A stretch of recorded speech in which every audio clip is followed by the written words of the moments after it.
iwanan sa pagbaba ng barko.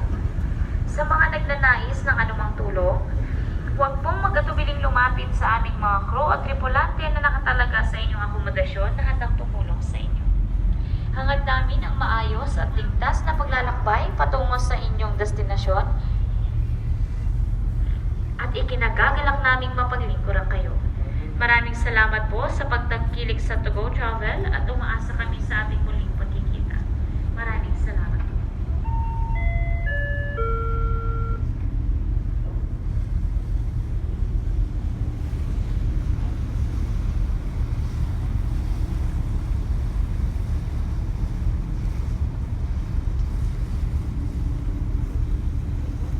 Anong ginagawa nila, Daddy? Ga-guide nila? Nice. Sasakay yun.